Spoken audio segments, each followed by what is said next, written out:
more bars than any other business, by far. So when loyalties shift... So when we stopped going there, it's like, what? Then he would go to the other bars to try and pick fights with us. And factions bicker. Went in there in Christmas, and Tommy says, "Get out." Sure, that'll shake a town a bit. But that don't make a news story.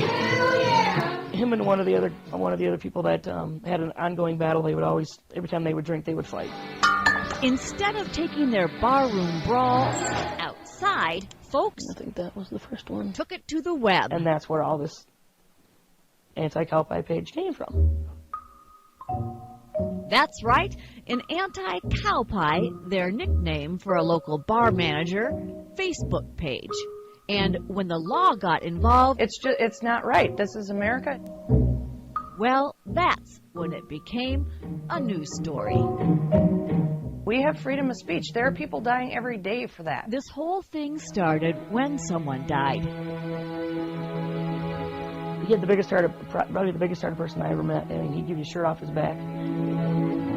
Andy Fogarty ran a bar in his own name and ran it, You know, it just small town atmosphere in that bar. in a way that made everyone feel welcome. And everybody knew everybody. From kids to the karaoke crowd. But when he was 37, he fell from a horse. And had a pelvic injury. And died on the surgery table from complications of his heart, I believe. It was a big shock. It seemed like just a regular horse injury that went bad. Nobody believed it. People grieved and waited to see what would happen with the bar. Nobody wanted it to change. But you can't stop change. A local woman bought Andy's. Her boyfriend, Brian Mayrand, tended bar. I've been here 20 years. I'm telling you. I never had a problem. They call him Cowboy. And we probably would have given them a chance. It's not the same because nothing's free here. And he's just obnoxious. I tightened the ship up. You feel like you're in prison. Well, anyway, I kicked out the riffraff.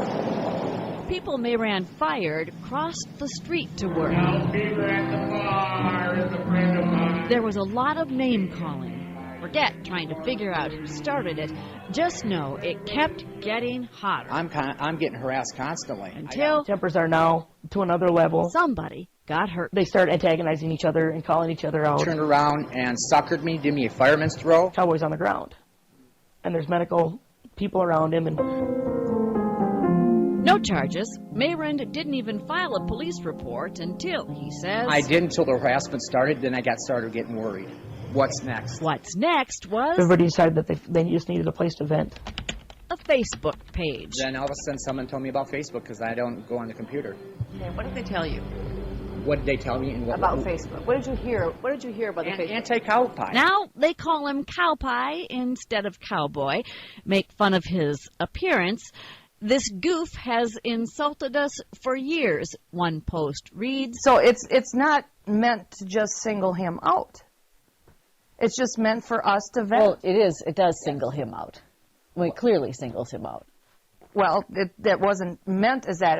It's meant just to vent about him. Much of it we can't broadcast. It hurt my feelings. They were my friends. They basically trashed me. I have attached such a resolution. Just before Christmas, Mayrand called Belle Plains interim police chief, actually the chief of Jordan, Bob Malls.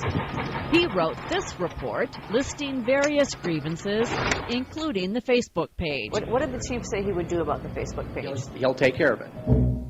And with that, Malls entered the Facebook fray. With the Jordan PD logo as his icon, he wrote, "This thing has gone too far. Before someone goes to jail or civil suits are filed, I suggest you all examine your behavior and start acting like adults." All of a sudden, we've just got him on there telling us we're a bunch of babies and childish. And if he'd left it there, folks who'd been on the site might have let it go. But the chief went on, "You can do the right thing and end it now, or we can end it down the road. Make no mistake, it will end." Then the chief wrote that officers had been given the names of people who'd posted on the site and had been instructed to aggressively enforce any and all harassment, including written and electronic, on both sides. You know, but all of us immediately were scared to death. We didn't go uptown. I'm scared to go into that town. That had Facebook contributors feeling intimidated. Actually, to be honest with you, I was scared that I was going to have Officer Malls in my front yard. Whether their comments had been questionable or not. I have not been rude. No swearing, no nothing. And that set off a First Amendment debate. In my opinion, those people they're entitled to their opinion if that's what they think of them. Freedom of speech, the chief posted, does not include the right to frighten, threaten, or intimidate. Okay, so they'll admit there were a few questionable entries, but say the chief should have dealt with those individually rather than try to silence the whole discourse, to use the term loosely. Does that sound like how America is supposed to work? No. Not to me. But hate breeds violence, the chief said in a written statement to Fox 9 News. To simmer things down, he had to reach out to a lot of people at once. Quote, "My sole intent was to keep things from escalating." The Facebook friends also complain the whole deal's one-sided.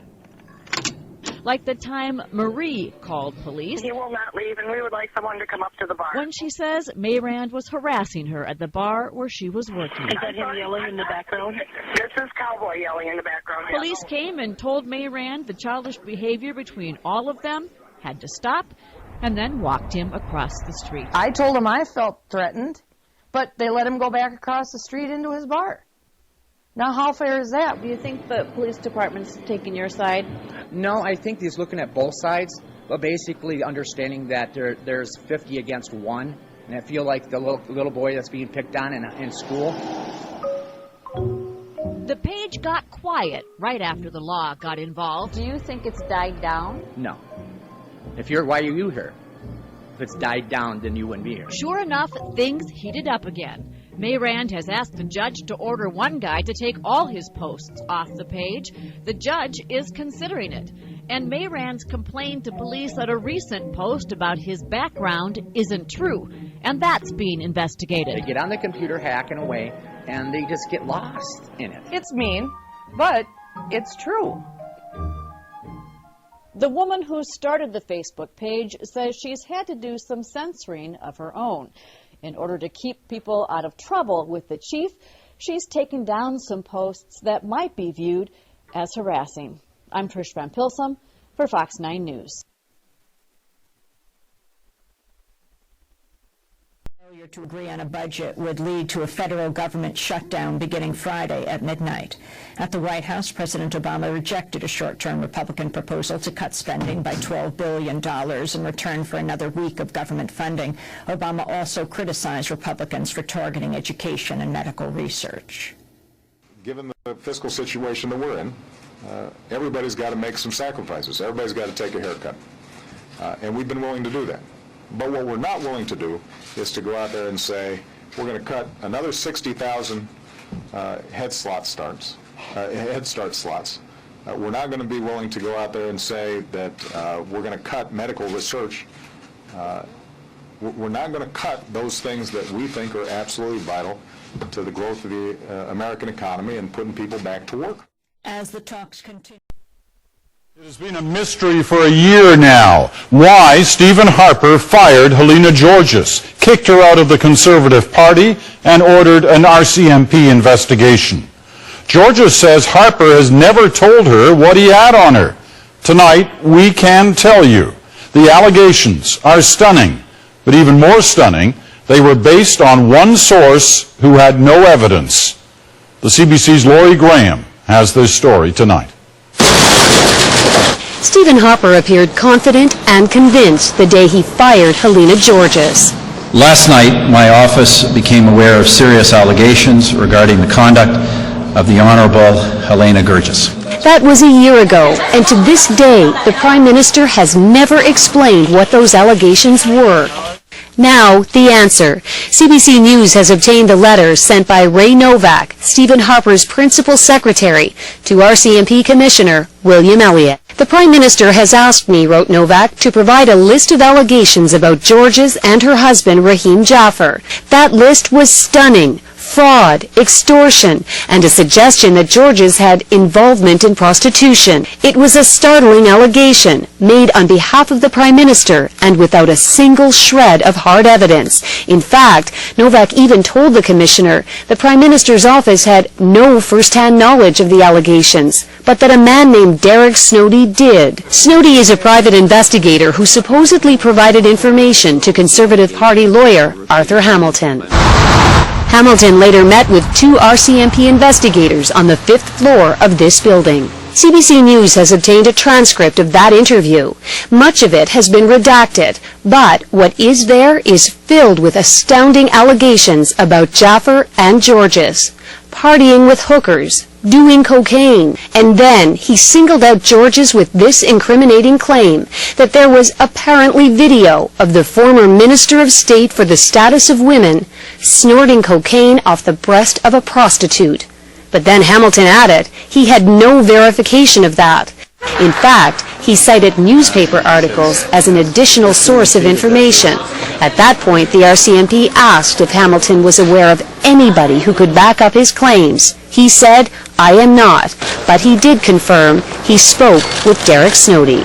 We contacted Arthur Hamilton. He refused to comment. In one of the last exchanges with the Mounties, Hamilton had this request: "I assume my meeting with you is not going to be disclosed."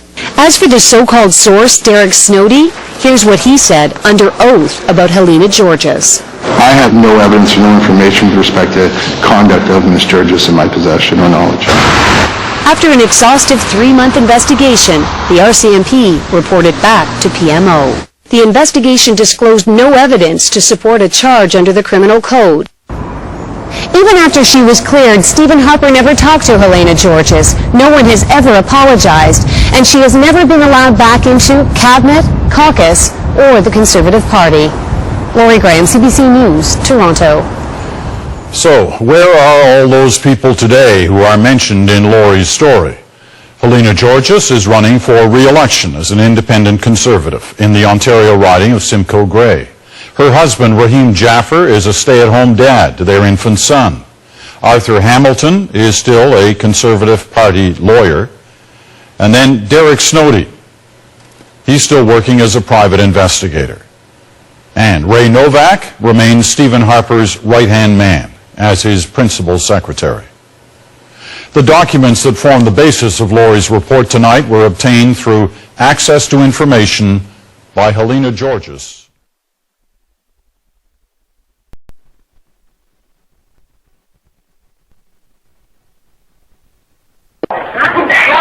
It was a vicious assault on one girl, 3 separate assaults by 2 teenage girls with a store manager yelling to stop, but no one stepping in to stop it. I went to go use the bathroom, I come back out, and I had 2 girls spit in my face. One of them pulled my hair, one of them tried to pull my shirt off and my bra. They were kicking me in my face, kicking me in my back. 22-year-old Chrissy Polis was born a man, lives as a woman, a potential reason for the attack. This is a vigil against violence. Members of the transgender community rallied in the McDonald's parking lot Monday evening in support of Polis. We are a community of human beings. Yes. Okay? We are your mothers, your fathers, your sisters, your brothers, your aunts, your uncles, your neighbors.